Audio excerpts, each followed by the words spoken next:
বানপানীৰ সৃষ্টি হৈছে ঘৰিয়ালৰ চকুপানী টুকি যদি আপুনি বা লৈ ভাবিছে যে আনি কাইলৈ পৰহিলৈ বানপানী শেষ হৈ যোৱাৰ পিছত মিয়া দিম, সেইটোত কিন্তু নহ'ব বাবা, আজমল বাবা, সেইটো কিন্তু আমি হ'বলৈ নিদিম। সেইটো কিন্তু প্ৰয়োজন হ'লে মৰি যাম, প্ৰয়োজন হ'লে মৰি যাম, কিন্তু কেতিয়াও মিয়ালেণ্ড উজনি অসমক হ'বলৈ দিয়া নহ'ব। উজনি অসম নালাগে, গোটেই অসমতে হ'বলৈ দিয়া নহ'ব।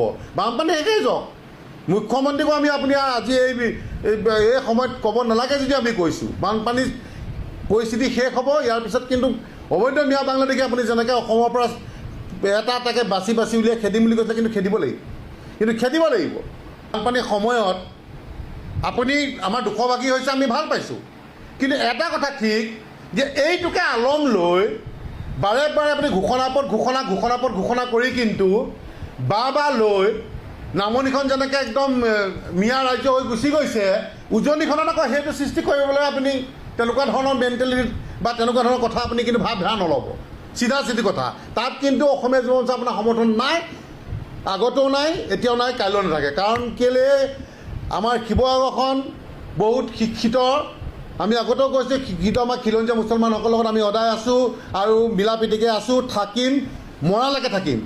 কিন্তু এটা কথা ঠিক যে সেইবুলি আপুনি আহি ইয়াত ঘোষণা কৰি থাকিব, কিন্তু আমি এইটো কৈছোঁ যে আমাৰ নজৰ থাকিব আপোনাৰ ওপৰত। আজমল ডাঙৰীয়াক সুধিব বিচাৰিছোঁ যে এই 2 কোটি টকা ক'ত কেনেকৈ কি ধৰে আপুনি খৰচা কৰিলে, বা সঠিক জেগাত আপোনাৰ সেই সামগ্ৰীখিনি পাইছেগৈনে, আপুনি খবৰ ৰাখিছেনে?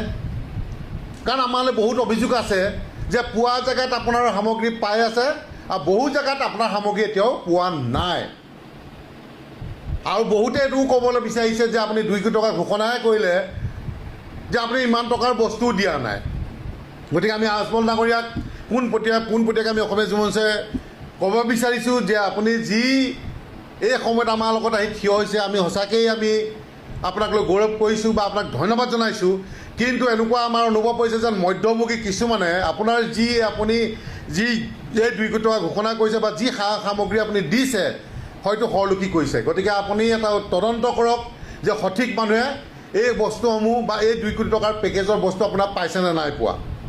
আৰু এটা আমি কথা ক'ব বিচাৰিছোঁ যে আমি যোৱাকালি দেখিলোঁ সংবাদ মাধ্যমত যে আপুনি প্ৰায় 20 লাখ পিচ টিংপাত 20 লাখ পিচ টিংপাত আপুনি ঘোষণা কৰিছে বানপীড়িতৰ ৰাইজৰ কাৰণে, যে যিসকলৰ বানপানীত ঘৰ দুৱাৰ ভাঙি শেষ হৈ গ'ল, যে সেইসকলৰ কাৰণে আপুনি কি কৰিছে যে 20 লাখ পিচ টিংপাত দিব। কিন্তু 20 লাখ পিচ টিঙৰ দাম হৈছে প্ৰায় 100 কোটি টকা।